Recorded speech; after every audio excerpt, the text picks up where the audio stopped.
इस वक्त हम औराई प्रखंड में हैं और किसानों की समस्या को लेकर के बात कर रहे हैं। और बात करने के लिए हैं हरिश्चंद्र प्रसाद यादव उर्फ लोहिया के लोग। समझते हैं कि किसानों की कौन कौन सी समस्या है। आज हम लोग औराई विधानसभा के रसलपुर गांव में किसान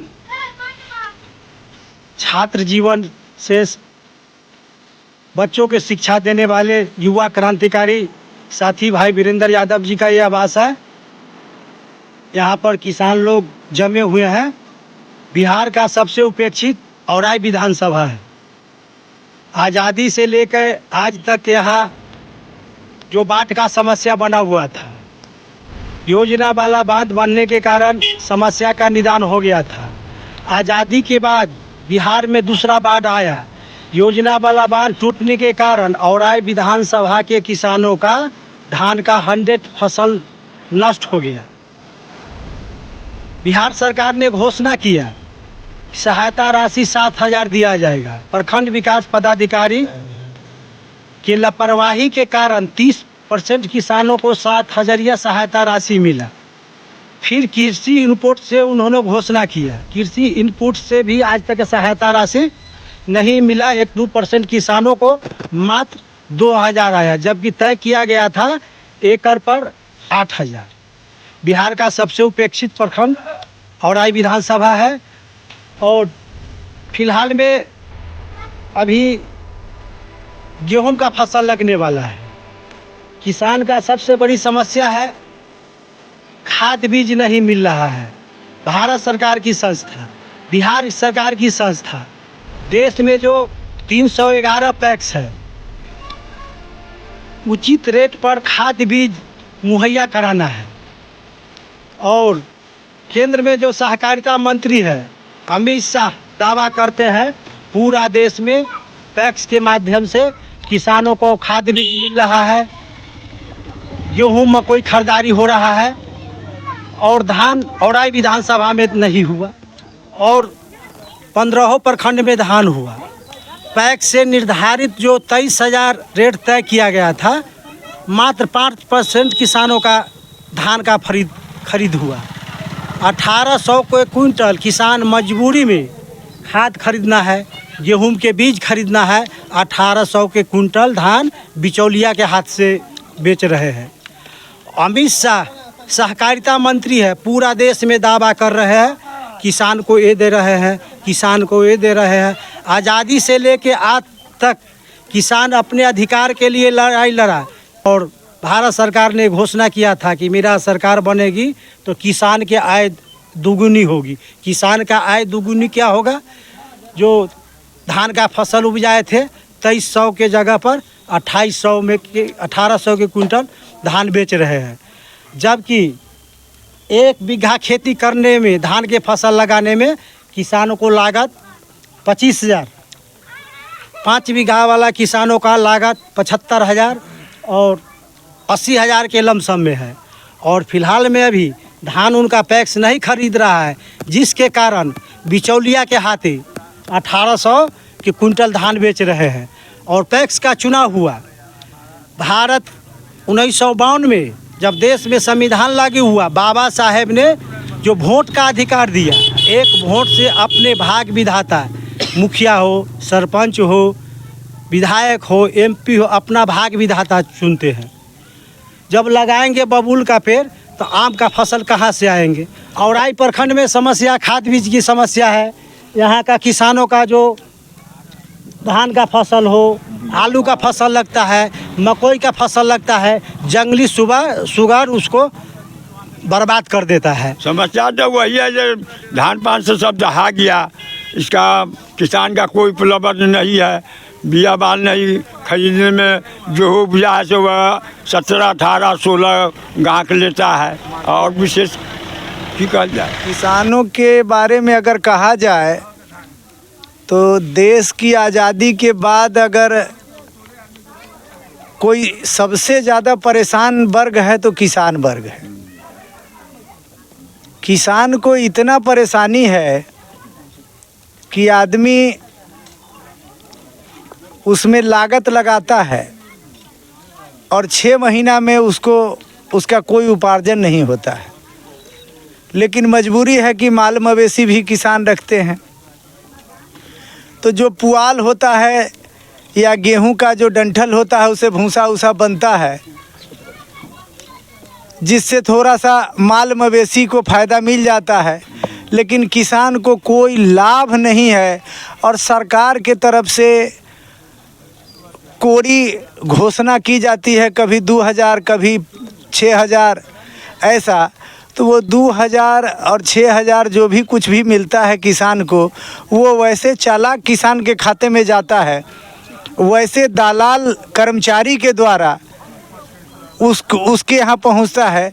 जो असलियत किसान है उसको वंचित कर दिया जाता है। कहता है कि 30% सरकारें कम दे दिया है, तो 30% या 20% या 40% कम जो होता है वो ओरिजिनल किसान को कमी हो जाती है। अब सवाल है, उन्नत बीज नहीं मिलता, खेती उन्नत नहीं होगा, उन्नत खाद नहीं रहता है। अभी जो भी फॉस्फेट यूरिया वगैरह है सब में मिलावटी है, और जिस कारण किसान का सही उपज नहीं होता है। 1 कुंटल गेहूं होना चाहिए तो उसको 50 किलो भी नहीं पुरता है। ओरिजिनल बीज खरीद के लाता है, और जो बीज निगम सब है वो सब किसान से गेहूं लेके और पैक करके भेज देता है, जिसका जर्मिनेशन सही नहीं होता है, मक्का का जर्मिनेशन सही नहीं होता है। तो यही सब समस्या है किसान के साथ। लेकिन किसान करे तो क्या करे? रोज़मर्रा की ज़िंदगी जीने के लिए किसान को तो कुछ न कुछ खेत में लगना पड़ेगा। मिट्टी को थोड़ा उर्वरा शक्ति बनाए रखने के लिए उसको जोत कोड़ करना ही पड़ेगा। लेकिन फसल के नाम पर सही उनको बेनिफिट नहीं मिलता है और सरकार भी मदद नहीं करती है। यही है किसान की समस्या। इससे ज़्यादा मैं वीरेंद्र कुमार यादव, और आई प्रखंड, रसलपुर ग्राम। असली जो समस्या है यहाँ का, जो हमने महसूस किया है कि काफ़ी दूरी पर यहाँ पीएचसी है, और पीएचसी की दूरी पर होने के कारण यहाँ की जो स्वास्थ्य व्यवस्था है वो काफ़ी अच्छी नहीं है। अगर कोई इमरजेंसी में अगर कोई बीमार होता है तो उसके लिए कोई सुविधा यहाँ उपलब्ध नहीं है। इस पर क्या कहना चाहेंगे? देखा जाए, कोई भी जनता अपने सहयोग से ऐसा कुछ नहीं कर सकता है स्वास्थ्य के लिए, वो सिर्फ सरकार कर सकती है। और सरकार गरीब, सरकार किसान विरोधी है। गरीब विरोधी सरकार, किसान विरोधी सरकार, मजदूर विरोधी सरकार, उसके स्वास्थ्य का कोई ध्यान नहीं देता है।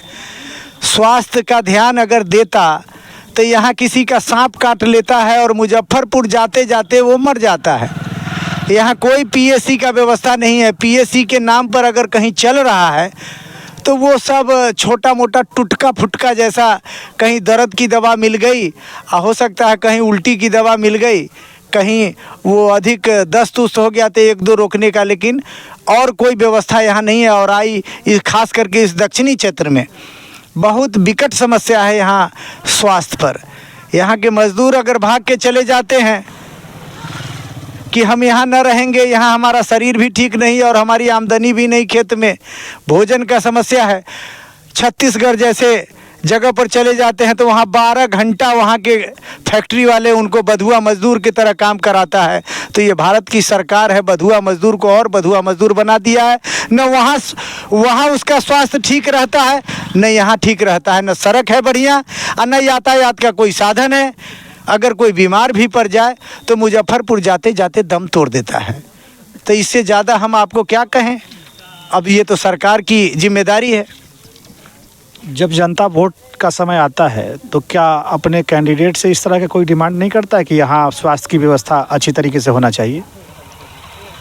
जनता जब किसी नेता के सामने उपस्थित होता है तो नेताजी के कुछ चमचे लोग पहले ही डांट देते हैं जनता को कि तुम चुप रहो, इससे ज़्यादा तुमको बात नहीं करना है, तुम ज़्यादा इससे बात नहीं करो। अभी नेताजी आए हैं दूसरा समस्या के लिए, और सही समस्या का जानकारी न नेता को होता है और नेता न सही समस्या की जानकारी सरकार को देता है, जिस कारण ये कड़ी टूटी हुई है और जब तक ये कड़ी नहीं सही होगा तब तक यहाँ का विकास और कल्याण नहीं हो सकेगा। जनता क्या करेगा? जनता वोट दे देता है, लेकिन समय ऐसा आता है कि जनता को झांसे में ठग लेता है। कहता है कभी ये सुविधा देंगे, कभी वो सुविधा देंगे, कभी वो सुविधा देंगे, लेकिन आज तक आज़ादी से आज तक जो भी किया है जनता को सब ठगने का काम किया है नेता। कोई ऐसा नेता नहीं जो यहाँ के जनता के लिए कुछ किया होगा। यही समस्या है इस औराई प्रखंड का। और औराई प्रखंड जैसे बहुत सारे प्रखंड है भारत में, मैं भारत के कई जिलों में देखा है, सब जगह की स्थिति है, लेकिन औराई बाढ़ प्रभावित क्षेत्र है, इसलिए औराई की समस्या भारत में 1 नंबर है। यहाँ अगर कोई मेरी बात वहाँ तक पहुँच जाए, मंत्रिमंडल तक, भारत के संसद तक, तो हो सकता है कि कहीं इसका कल्याण विकास होगा। अन्यथा यहाँ तो देखते हैं अमित शाह जैसे नेता, उनका बेटा साल में 10 को फैक्ट्री खरीदता है लोहा का, और यहाँ का गरीब साल 1.5 साल 2 साल में मर जाता है टीबी और कैंसर होकर और सांप काटने से। तो इससे ज़्यादा मैं क्या कहूँ आपको। गरीब सब तो मर रहा है, किसान तो मर रहा है, दहाल है, यहाँ दहाल आयल, धान न भेले केकरो, सब समस्या है। बिया बाल के बहुत ज़्यादा समस्या है, महंगा बिया भेटैया, ओहू में डुप्लीकेट हो जाइए। खाद है तो खादो न सही के से भेट रहा है, जहाँ भेटे के है DAP तो कह दिला कि जे फन्ना खाद लेना जाओ दुकानदार, वैसे कुछ न हो रहा है। यह समस्या है और कथी कहो। जो धरती है वो समाजवाद की धरती कहलाती है, देश में इसका नाम है। और मैं जब देख रहा हूँ ग्राउंड जीरो रिपोर्ट से देख रहा हूँ तो यहाँ का किसान खुशहाल नहीं है, बहुत दिक्कत में जी रहा है। आप इस पर क्या कहना चाहेंगे? यहाँ के किसान के ऊपर सरकार का कोई ध्यान नहीं है। यहाँ अभी जो अभी DAP यूरिया खाद के लिए भी बहुत परेशानी है, कहीं जाइए कहीं कोई खाद नहीं मिल रहा है। और एक हम लोग जिस गांव से बस रहे हैं बोरवारा गांव है, उसको कहीं से निकलने का कहीं से कोई रास्ता नहीं। सरकार इसके ऊपर कोई ध्यान नहीं दे रही है। अभी भी जैसे आज से 70 साल पहले जो हम लोग यहाँ जो था, आज भी जो है रास्ता पैरा का जो है वही दिक्कत है, जो गांव से कहीं कोई कनेक्शन नहीं है। चुनाव लोकसभा और विधानसभा की आती है तो जनता के हाथ में ताकत होती है अपने नेता के द्वारा अपने वोट के ताकत से अपनी समस्याओं से रूबरू कराना। जैसे यहाँ की जो हमने सबसे बड़ी समस्या देखा है कि यहाँ कोई अस्पताल नहीं है। यहाँ के लोग जब बीमार पड़ते हैं इमरजेंसी में तो Shri Krishna medical college hospital में जाते हैं, जो कि यहाँ से लगभग 25-30 किलोमीटर दूरी पर है। जाते जाते पेशेंट दम तोड़ देता होगा। तो यहाँ की समस्याओं के लेकर के आप जब वोट डालते हैं तो उस समय अपने कैंडिडेट को इससे रूबरू नहीं कराते हैं? नहीं, कैंडिडेट को रूबरू उस समय हर नेता जो है इस बात को एक्सेप्ट करते हैं, जो कि ना मैं ऐसा कर दूंगा, यही कर दूंगा, ऐसा हॉस्पिटल बना देंगे, मैंने बहुत तरह के वादा तो सब कर ही लेते हैं। लेकिन अगर यहाँ से जब जीत के चले गए जाने के बाद उसके बाद उनसे कोई मुलाकात नहीं होती। आज से नहीं, मैंने कोई भी नेता वर्तमान से लेके मेरे जो पहले पूर्व में थे, कोई भी ऐसा नहीं है जो यहाँ आकर के हॉस्पिटल वगैरह पर कोई प्रकाश डाले।